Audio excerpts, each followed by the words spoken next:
সূচি ঘোষণার পর ফুটবল বিশ্বকাপ টিকিটের দাম আকাশ ছুঁয়েছে। যুক্তরাষ্ট্রের নিউ ইয়র্ক টাইমসের প্রতিবেদন অনুযায়ী পর্তুগাল, আর্জেন্টিনা, ব্রাজিলের গ্রুপ পর্বের ম্যাচ টিকিট কিনতে রিসেল ওয়েবসাইটগুলোতে ভক্তদের গুনতে হবে ৩০০ থেকে ৫০০% বেশি দাম।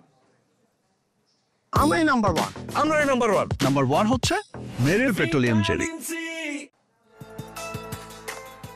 বিশ্বকাপের টিকিট যেন সোনার হরিণ, যার প্রমাণ ফিফার দেয়া প্রথম ধাপে ২১০ দেশের প্রায় ১৫ লাখ সমর্থকের আবেদনে। আর সূচি ঘোষণার পর আবার আলোচনায় টিকিটের দাম আকাশচুম্বী মূল্য, বিশেষ করে ৩ দেশের টিকিট।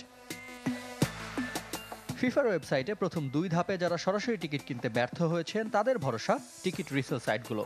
হুমড়ি খেয়ে পড়ছেন অনেকেই, যার প্রমাণ মিলছে রিসেল টিকিটের আকাশচুম্বী দামে। ম্যাচ ভেদে দাম বেড়েছে ৫০০%-এর বেশি, যে তালিকায় যুক্তরাষ্ট্র ও কানাডার ৯১ ম্যাচের ৭৮টি। সমর্থকদের আগ্রহের কেন্দ্রে পর্তুগাল, ব্রাজিল, আর্জেন্টিনার ম্যাচ।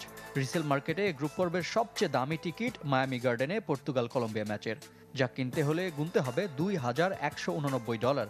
মূল টিকিটের চেয়ে যা ৫১৪% বেশি। তালিকার এর পরের ম্যাচ স্কটল্যান্ড, ব্রাজিল।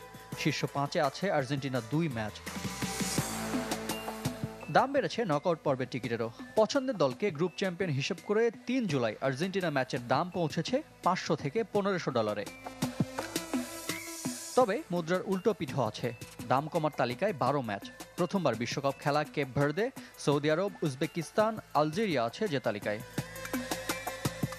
এর মাঝেই তৃতীয় দফায় টিকিট বিক্রির আবেদন চালু করেছে ফিফা। ১১ ডিসেম্বর থেকে মিলবে শেষ ধাপের টিকিট। রিফাত হোসেন, চ্যানেল 24।